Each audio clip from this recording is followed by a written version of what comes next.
నమస్కారం, నేను Sahasra. Welcome back to our channel. నేను మీ సహస్ర. సో ఇవాళ ఎగ్జిట్ పోల్ రిజల్ట్స్ అనేవి వచ్చేసాయి. ఎగ్జిట్ పోల్ వచ్చిన తర్వాత కూడా వైసీపీ వాళ్ళు ఎంత కాన్ఫిడెంట్గా ఉన్నారంటే మేమే గెలుస్తామని అంటున్నారు. అన్ని ఎగ్జిట్ పోల్స్ కూడా తెలుగుదేశం పార్టీకి మొగ్గు చూపిస్తుంటే మరి వైసీపీకి సంబంధించిన కొందరు మాత్రం ఖచ్చితంగా వాళ్ళు ప్రమాణ స్వీకారం చేస్తామని అంటున్నారు. జూన్ 4న రిజల్ట్స్ వచ్చిన తర్వాత 9వ తారీఖున వైజాగ్లో ప్రమాణ స్వీకారం చేస్తామంటున్నారు. ప్రమాణ స్వీకారంకి సంబంధించి వాళ్ళు మెనూ కూడా పెట్టుకున్నారు. ఎంత విడ్డూరం అంటే ఒకసారి మీకు వీడియో చూపిస్తాను. ఉమ్మడి రాజధాని వల్ల ఏపీకి ఏం ఒరుగుతుంది? ఆలు లేదు, చూడు లేదు, కొడుకు పేరు సోమలింగం అన్నట్లుంది వైసీపీ అతి చేష్టలు అని విపక్షాలు విమర్శిస్తారు. నిజమే కదా, మరి ఆలు లేదు, సూలు లేదు, కొడుకు పేరు సోమలింగం అని ఎందుకు అంటాము? అక్కడ జరుగుతుంది అదే. అక్కడ అసలు మొత్తం ఓట్లే పడట్లేవురా నాయన అంటే మేము ఫ్లోటింగ్ బ్రిడ్జ్ మీద ప్రమాణ స్వీకారం చేసుకుంటాము, అక్కడ చేసుకుంటాం, ఇక్కడ చేసుకుంటాము, అసలు మెనూ ఇలా ఉంటుంది అలా ఉంటుంది అని చెప్తుంటే చాలా నవ్వు వస్తుంది. మా ఫ్రెండ్ ఎవరో కాదు, సో మా దోస్త్ ఏం మాట్లాడింది ఒకసారి చూద్దాం. చందన కాన్ఫిడెంట్ చూసి నేను చాలాసార్లు ఫైట్ కూడా చేశాను, అసలు గెలవడానికి కూడా అన్నాను, కానీ గెలుస్తాను అంటున్నారు. మరి ఆవిడ ఈసారి మెనూ ప్రకటించింది. ఖచ్చితంగా వైజాగ్కి వెళ్తానంటుంది. వైజాగ్లో ఫుడ్ కూడా తినేసి వస్తానని చెప్తా ఉంది.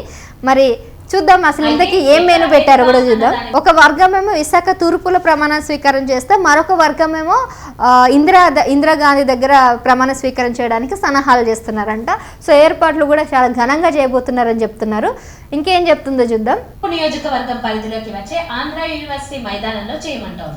ఆంధ్ర యూనివర్సిటీ అంట. పరిధిలోకి వచ్చే మధురవాడలోని వైఎస్ఆర్ క్రికెట్ స్టేడియం వేదికగా జగన్ ప్రమాణ స్వీకారం జరగాల్సిందే అని పట్టుబడుతోంది.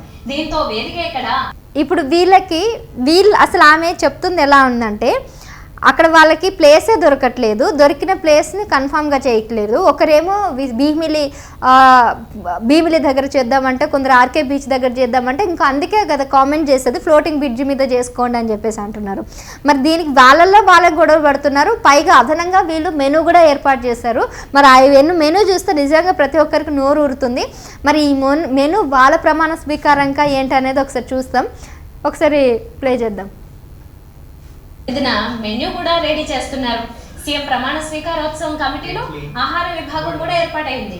జూన్ 9న అదిరిపోయే వంటకాలను మెన్యూలో చేశారు. మరి అదిరిపోయే సెక్షన్ లో మసాలా ఇడ్లీ, ఎమ్మెల్యే పెసరట్టు, జీడిపప్పు ఉప్మా, పులిహోర, పెరుగువడ, మసాలా దోశ, చాక్లెట్ దోశ, చక్కెర పొంగలి, పాయసం, పోహా వేపుడు, బొబ్బట్టు, పునుగులు వంటివి ఉంటాయి. ఇక నాన్ వెజ్ లో బ్రేక్ఫాస్ట్ ఐటమ్స్ లో chicken pesarattu, egg dosa, chicken dosa, mutton keema dosa, egg bhurji with pav, mutton keema, idli, chicken pongal, అరిసెలు, బోటి వడ, నాటుకోడి పులుసు, పెసర పునుగులు, మద్రాస్ ఫిల్టర్ కాఫీ.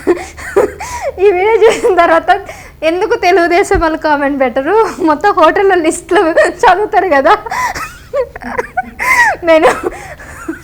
సో హోటల్లో మెనూ చదువుతారు కదా, బేరర్ వచ్చి మొత్తం హోటల్ లిస్ట్ ఏ విధంగా ఉందో మొత్తం మెనూ అంతా కూడా అందులో ఉంది. సో అంత లిస్ట్ కానీ పెట్టారు. వీళ్ళు నిజంగా ప్రమాణ స్వీకారానికి పోతారో ఏమైనా హోటల్ పెడుతున్నారని ఊరికనే కామెంట్ చేయరు. అసలు ఒక్క భోజనం పెట్టడమే ఎక్కువ అంటే వీళ్ళు బ్రేక్ఫాస్ట్, లంచ్, డిన్నర్ అంట. మరి ఇప్పటి వరకు బ్రేక్ఫాస్ట్ చూసిరు కదా, లంచ్ ఎట్లుందో చూద్దాం. లంచ్ పెట్టండి. వెజిటేరియన్స్ కోసం గోంగూర పప్పు, బెండకాయ పులుసు, వంకాయ పచ్చడి, మామిడికాయ పప్పు, వెజిటబుల్ బిర్యానీ వంటివి ఉంటే, నాన్ వెజ్ లంచ్ లో నాన్ వెజ్ కూడా మటన్ పల్లా, చేపల పులుసు, బొమ్మిడాల పులుసు, నాటుకోడి వేపుడు, ఇలా చాలా ఐటమ్స్ ని పెట్టారు. ఇది ఇప్పుడు తెగ వైరల్ అవుతోంది. జూన్ 9న జగన్ ప్రమాణ స్వీకారం తెగ వైరల్ అవుతుందా, మీరే వైరల్ చేసుకుంటున్నారా? సో విడ్డూరంగానే ఉంది. ఎందుకంటే పొద్దున్న బ్రేక్ఫాస్ట్, మధ్యాహ్నం లంచ్, ఈవినింగ్ డిన్నర్, ప్రమాణ స్వీకారం ఏమో కానీ తినడానికి మాత్రం అందరు పోవాల్సిందిగానే ఉంది. నేనైతే పోతా. చందన ఏమనుకోకు, నేను కావాలనే చేసిన వీడియో. నేను ఆల్రెడీ చెప్పిన ఆలు లేదు, సూర్యు లేదు, కొడుకు పేరు సోమలింగం అన్నట్టు నిజంగానే చూపిస్తున్నారు. అక్కడ ఏమీ లేదు, కానీ మీరు ప్రమాణ స్వీకారం, భోజనాలు అవన్నీ పెట్టుకొని ఆహ్వాన పత్రికలు ఇస్తుంటే అందరూ ఊరికనే కామెంట్ చేయరు. అందుకే నేను కూడా కామెంట్ చేయాల్సి వచ్చింది. సో మొత్తానికైతే ఈ విధంగా వాళ్ళు అంతా కాన్ఫిడెంట్గా ఉన్నారు. ఎగ్జిట్ పోల్ వచ్చినా కానీ ఇట్లా చెప్తున్నారంటే మరి నిజంగా మీకేమనిపిస్తుంది? వైసీపీ ప్రభుత్వం గెలిచి ప్రమాణ స్వీకారం చేసి ఈ విందు ఏర్పాటు చేస్తున్నారు అనుకుంటే కామెంట్ చేయండి. లేదు ఇదంతా ఉత్తిగానే, లేదు టీడీపీ గెలుస్తుందా, మరి వీళ్ళు ఎట్లా ఏర్పాట్లు చేస్తారు అనేది కూడా కామెంట్ చేయండి. సో ఇదండి ఇవాళ video. Anyways thank you for watching. Bye bye. నమస్తే.